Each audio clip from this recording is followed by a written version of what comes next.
शालेय विद्यार्थ्यांसाठीच्या गणवेशासाठी एकाच कंपनीकडून कोट्यावधी रुपयांचे कापड खरेदी करण्याचा निर्णय आता मुख्यमंत्री देवेंद्र फडणवीस यांनी बदलला आहे। आता शाळा व्यवस्थापन समितीला कापड खरेदीसाठी निधी दिला जाईल आणि ही समिती गणवेश शिवून विद्यार्थ्यांना देणार आहे। सोलापुरात जिल्हा परिषदेतील मुलांचे गणवेश शिवणारी चांगली यंत्रणा आहे। मुख्यमंत्री फडणवीस यांनी घेतलेल्या या निर्णयामुळे आता सोलापूरच्या गारमेंट क्षेत्राला चालना मिळणार आहे। आमदार सुभाष देशमुख या वारंवार गणवेश वाटप पूर्वीप्रमाणेच शालेय समितीलाच द्यावे अशी मागणी करत होते। यापूर्वी त्यांनी देवेंद्र फडणवीस यांच्याकडे ही मागणी लावून धरली होती। बंगळुरू येथील आंतरराष्ट्रीय गारमेंट फेअरमध्येही राज्यपालांपुढे आमदार देशमुख यांनी याबाबत मागणी केली होती। अखेर त्याची अंमलबजावणी झाली आहे। यामुळे सोलापूरच्या गारमेंट क्षेत्राला चालना मिळणार आहे। विद्यार्थ्यांना वेळेवर व नियमित गणवेश पुरवठा तर होणारच आहे, शिवाय स्थानिक पातळीवर खरेदी व शिलाईमुळे सोलापूरसह राज्यातील 2000 लघु उद्योजकांना स्थानिक स्तरावर काम मिळणार आहे।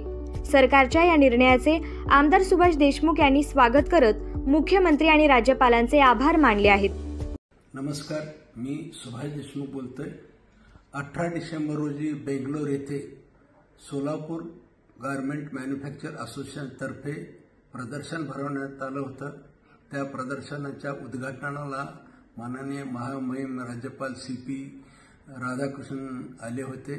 त्यावेळेस व्यक्तिगत मी माननीय राज्यपाल महोदयांना विनंती केली होती की यावर्षी जो जिल्हा परिषदला शासनानं गणवेशाचं वाटप केलेलं आहे ते चुकीचं झालेलं आहे। त्याच्यातून विद्यार्थ्यांना गणवेश मिळत नाहीत आणि याच्या अगोदर वारंवार आम्ही तक्रारी केल्या होत्या। कारण पालकांच्याही तक्रारी होत्या, शिक्षकांच्या तक्रारी होत्या, शाळा व्यवस्थापनाच्या तक्रारी होत्या। या सगळ्या तक्रारी ऐकून माननीय महामहिम राज्यपाल महोदयांना विनंती केली ती पुढच्या वर्षीचे शाळा गणवेश जे द्यायचे आहेत ते वाटप करताना पूर्वी शाळा व्यवस्थापन समितीलाच द्यावेत ही विनंती केली होती आणि त्यांनी तात्काळ 20 डिसेंबर रोजी हा JR काढला।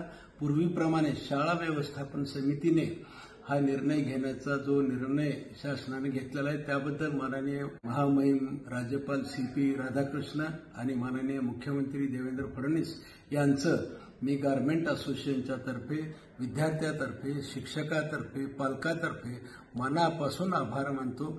महाराष्ट्रात त्याच्यामुळे आनंदी वातावरण आहे। धन्यवाद।